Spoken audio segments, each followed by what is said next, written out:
இப்போ அடுத்து வந்து புதிய வரவு ஒன்று வருது. அவர் திரு விஜய் அவர்கள் என்ன தாக்கத்தை ஏற்படுத்த போறாருன்னு தெரியல. இப்போ புதுசா கொஞ்ச நாள் ஆச்சுல வந்து களத்துக்கு வர போறாருல, தேர்தலில் எதிர்கொள்ள போறாரு. நீங்க பேசுறப்ப ரொம்ப எளிமையா பேசுறீங்க, அவரை கடந்து போற மாதிரி. ஆனா ஏன் மாநாட்டுக்கு அவ்வளவு தடையில போறதா ஒரு செய்தி இருந்துகிட்டே இருக்கு? ஒரு மாநாடு தானே என்ன தடைன்னு தெரியும். நீங்க வந்து ஊர்ல ஒரு திருமண கூட்டம் திமுக நடத்துறாலே போலீஸ் கண்டிஷன் பண்ணுது. உண்மை. நாங்க ஒரு திருமண கூட்டம் திமுக ஆளுங்கட்சியை சார்ந்திருக்கோம். ஒரு திருமண கூட்டம் போட்டால் அதுக்கு ரூல் போட்டிருக்கு. இப்போ நான் அண்மையில் நான் ஒரு மீட்டிங் பண்ணேன். பையன் மாதிரி சொன்னா அண்ணா இவ்வளோ ரூல் போட்டிருக்கேன். நீங்கள் மினிஸ்டர் வாரியா? நான் தம்பி ரூல் போட்டிருக்கு இல்லப்பா, அது மாதிரி செய்திருங்க, அவ்வளோதான். இல்லை எல்லாம் என்ன சொல்றாங்கன்னா 31 கேள்விகள் கேட்டிருக்கிறாங்க காவல். இது எல்லாரும் கேட்குது, அவங்களுக்கு மட்டும் இல்லை. நீங்கள் ஒரு அப்ளிகேஷன் கொடுங்க, நான் வந்து இந்த போஸ்ட் ஆஃபீஸ் முன்னாடி ஆர்ப்பாட்டம் வைக்கணும், இந்த 31 கேள்வி உங்களுக்கு வரும். என்ன சொல்றாங்கன்னா திமுகவுக்கு விஜயை கண்டு, தமிழக வெற்றி கழகத்தை கண்டு ஒரு அச்சம் இருக்கு. அதாவது நான் வந்து இதை பல தடவை பேசியிருக்கேன். நீங்க ஏதோ ஒரு ஆடுகளம்னு வச்சுருங்களா, இதோ வருகிறார் நான் விளையாட வரேன்னு சொல்லாரு. இன்னும் வந்து களத்துக்கு மார்க் பண்ணல, அது என்ன களம் போடாதுன்னு தெரியாது.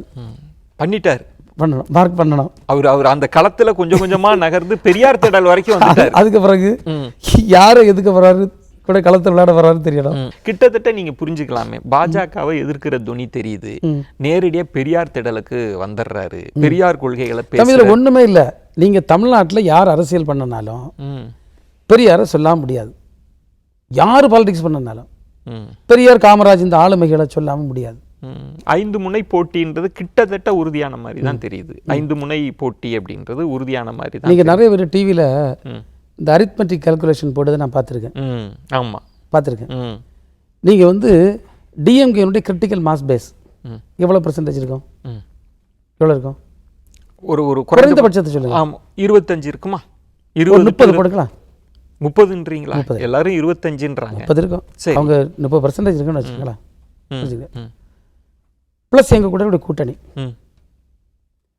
ரிமைனிங்க நீங்கள் 4 பிரிங்க.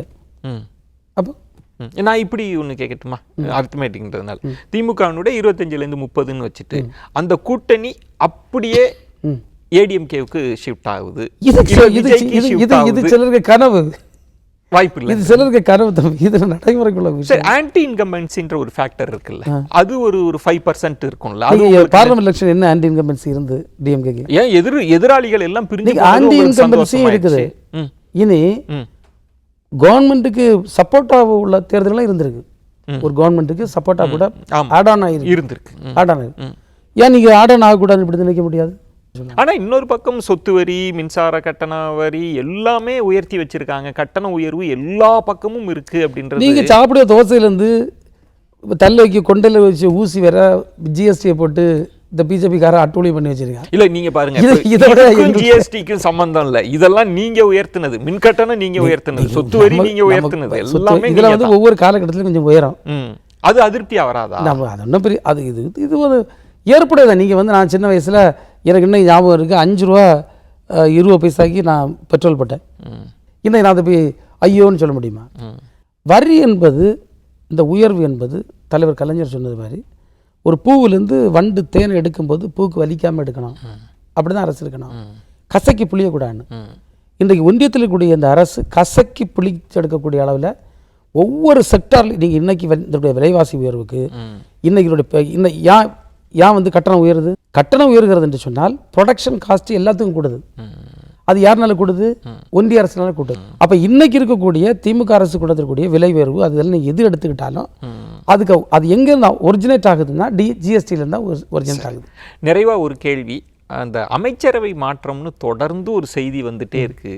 முதலமைச்சர் வந்து பழுத்திருக்கிறது, அந்த கோரிக்கை இன்னும் வலுக்கலை அப்படின்னு சொல்கிறாரு.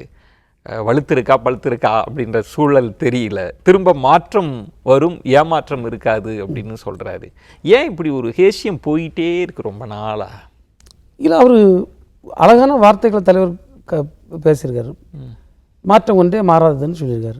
மாற்றங்கள் வருவதற்கு வர தேவை வந்து மாற்றங்கள் வர எப்போ எதிர்பார்க்கலாம்? திரு உதயநிதி ஸ்டாலின் என்ன எதிர்பார்ப்பு? யாருக்கு எதிர்பார்ப்பு? யார் எதிர்பார்த்துட்டு இருக்காரு? இல்லை நீங்கள் தான் உங்கள் தலைவர்கள் தான் எதிர்பார்க்குறாங்க, எல்லாரும் சொல்கிறாங்களே அவர் அவர் அவர் எப்போ துணை முதல்வர் ஆவார்னு நாங்கள்லாம் எதிர்பார்த்து காத்திருக்கிறோம் அந்த நல்ல நாளுக்காக எல்லாரும் பேசியாச்சு. இதை சொல்லக்கூடியது யாரு? எல்லாம் முக்கியமான திமுக தலைவர்கள். இவங்க எல்லாம் திமுகவுடைய அடிப்படையாக தொண்டர்கள் இப்போ பெரிய பொறுப்பில் இருக்கிறவங்க அமைச்சர்கள். திமுகவினுடைய தலைவர்கள் தொண்டர்கள் அடுத்த தலைமுறைக்கான திமுக அரசியலை கட்டமைப்பதற்கு எங்களுடைய ஸ்போர்ட்ஸ் மினிஸ்டர், விளையாட்டுத்துறை அமைச்சர், நம்முடைய கழகத்தினுடைய இளைஞரணி அமைப்பாளர், அவருக்கு ஒரு உரிய பிரதித்துவம் இருந்தால் அது எதிர்காலத்துக்கு கட்சிக்கு உகந்ததாக இருக்கும் என்று கருதுகின்றார்கள். இந்த கருத்துக்கு கூட உரிமை இல்லையா சொல்லுங்க. ஆனால் என்ன அரசியல் விமர்சனமாக இருக்குது அப்படின்னா, எதிர்க்கட்சிகள் தொடர்ந்து சொல்வது வாரிசுக்கு பட்டாபிஷேகம் அப்படின்றது தான், வாரிசு அரசியல் தாங்க அடுத்த கட்டம்ன்றது தான் உங்கள் மீது வைக்கிற விமர்சனமாக. அது 26லையும் பேசு பொருளாக வாய்ப்பு இருக்காது. இதை தலைவர் அழகாக சொல்லியிருக்காரு. திமுக ஒரு குடும்பம் பண்ணுறது, இந்த குடும்பம் தொடரணும்.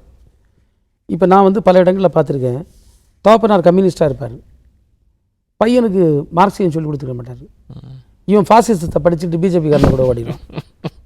அப்போ இவங்க எல்லாம் சேர்ந்து திமுககாரன் யாருமே பிள்ளையார் திமுகவில் கொண்டாதீங்க, இந்த திராவிடம் அழியட்டு, ஃபாசிசம் வளரட்டுன்னு சொல்ல போகிறாங்களா சார்? நீங்கள் இட் இஸ் அன் எவல்யூஷன். நீங்கள் இப்படி இருக்க தூக்கி இப்படி வச்சா நீங்கள் கொண்டு வந்துட்டேன்னு சொல்லலாம். நீங்கள் எவல்யூஷன் எவால்வாய் வாரதை நம்ம குறை சொல்ல முடியாது. வாரிசு அரசியலுக்கு நியாயப்படுத்தின கருத்தை சொல்லிட்டீங்களோ? இது நியாயப்படுத்தல, இதுக்கு இன்டர்பிரட்டேஷன் சொல்லலாம். எங்கள் தலைவர் முதல்வர் மீது இந்த குற்றச்சாட்டு சொன்னாங்க, அப்புறம் எடுபடாமல் போயிட்டு. ஏன்னா அவர் சின்ன வயசுலேருந்தே கொஞ்சமாக வந்தவர். அதே மாதிரி இப்போ ஸ்போர்ட்ஸ் மினிஸ்டர் அவர் சின்னதுலேருந்து சிறு வயது முதலே பொறுப்புகளை ஏற்று வந்துட்டு இருக்கக்கூடியவர். இது திமுக தொண்டனுடைய விருப்பம். திமுக தன்னுடைய ஒரு எதிர்காலத்தை பற்றிய அவனுடைய ஒரு கேள்வி. அந்த கருத்தை கூட சொன்னால் நாங்கள் அதை விமர்சனம் பண்ணுவேன்னு சொல்வது எந்த விதத்திலும் ஏற்றுக்கொள்ளக்கூடிய கருத்து அல்ல. அது அவங்களுடைய உரிமையை அவங்க சொல்லாங்க, அவங்களுடைய விருப்பத்தை சொல்லுகிறார்கள். இதை போய் வாரிசுன்னு முடிச்சு போடுறது இல்லை, நியாயம் இல்லை. வாரிசு என்பது நீங்கள் ஃபைன் மார்னிங் ஒரு ஆளை தூக்கி வச்சுக்கிட்டு இதான்னு சொன்னால் அது திணிப்பு. இது திணிப்பல்ல, இது இயல்பாக வரக்கூடிய ஒரு பரிணாம தொடர்ச்சியாக சொல்கிறீங்க. மிக்க நன்றி.